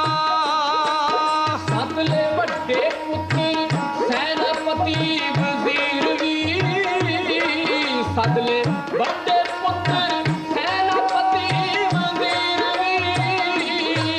ਵੀ, ਮੁੱਖੋਂ ਮਹਾਰਾਜੇ ਨੇ ਫਿਰ ਇਹਦਾ ਫਰਮਾਇਆ, ਮੁੱਖੋਂ ਮਹਾਰਾਜੇ ਨੇ ਫਿਰ ਇਹਦਾ ਫਰਮਾਇਆ। ਉਹ 600 ਸਾਲ ਗੁਲਾਮੀ ਹੋ ਗਈ ਅਸੀਂ ਬੇਗਾਨਿਆਂ ਦੀ,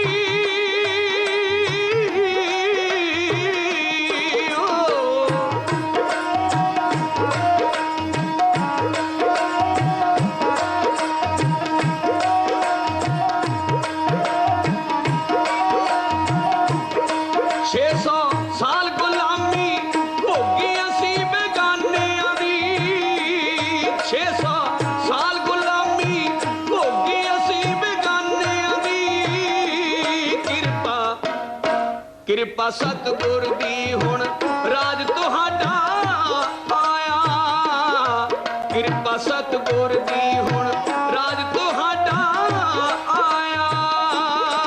ਮੇਰਾ ਰਾਜ ਨਹੀਂ ਹੈ ਰਾਜ ਅਸਲ ਪੰਜਾਬੀਆਂ ਦਾ, ਮੇਰਾ ਰਾਜ ਨਹੀਂ ਹੈ ਰਾਜ ਅਸਲ ਪੰਜਾਬੀਆਂ ਦਾ। ਜਿਨ੍ਹਾਂ ਇਹ ਰਾਜ ਬਣਾਵਣ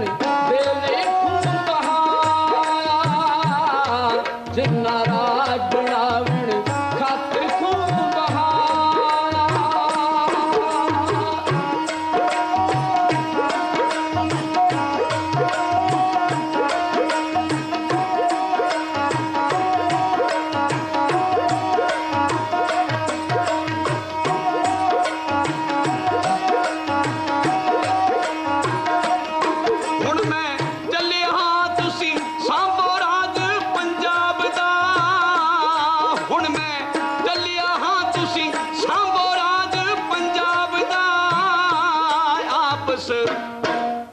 ਆਪਸ ਵਿੱਚ ਨਾ ਲੜਿਓ ਬਹੁਤ ਲੜਾਉਂਦੀ ਮਾਇਆ ਆਪਸ ਵਿੱਚ ਨਾ ਲੜਿਓ ਬਹੁਤ ਲੜਾਉਂਦੀ ਮਾਇਆ ਐਵੇਂ ਮਰ ਨਾ ਜਾਇਓ ਆਪਸ ਦੇ ਵਿੱਚ ਖੈ ਖੈ ਕੇ ਐਵੇਂ ਮਰ ਨਾ ਜਾਇਓ ਆਪਸ ਦੇ ਵਿੱਚ ਖੈ ਖੈ ਕੇ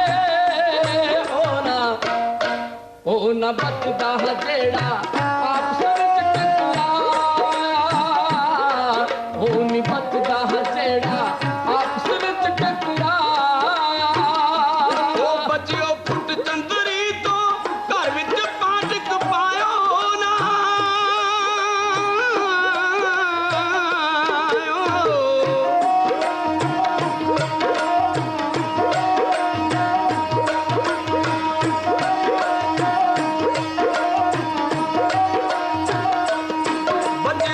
ਫੁੱਟ ਚੰਦਰੀ ਤੋਂ ਘਰ ਵਿੱਚ ਪਾਟਕ ਪਾਇਓ ਨਾ ਬੱਚਿਓ ਫੁੱਟ ਚੰਦਰੀ ਤੋਂ ਘਰ ਵਿੱਚ ਪਾਟਕ ਪਾਇਓ ਨਾ ਘਰ ਦੀ ਫੁੱਟ ਨੇ ਰਾਵਣ ਦਾ ਸਿਰਾਜ ਮੁਕਾਇਆ ਘਰ ਦੀ ਫੁੱਟ ਨੇ ਰਾਵਣ ਦਾ ਸਿਨਾਸ ਕਰਾਇਆ ਕਹਿੰਦਾ ਸੱਚ ਭੁਮਤੀ ਅੱਗੇ ਥੋੜੀ ਮਰਜ਼ੀ ਹੈ ਕਹਿੰਦਾ ਸੱਚ ਭੁਮਤੀ ਅੱਗੇ ਥੋੜੀ ਮਰਜ਼ੀ ਹੈ ਇਹ ਕੁਝ ਮਹਾਰਾਜੇ ਨੇ ਕਹਿ ਦਰਬਾਰ ਉਠਾਇਆ ਇਹ ਕੁਝ ਮਹਾਰਾਜੇ ਨੇ ਕਹਿ ਦਰਬਾਰ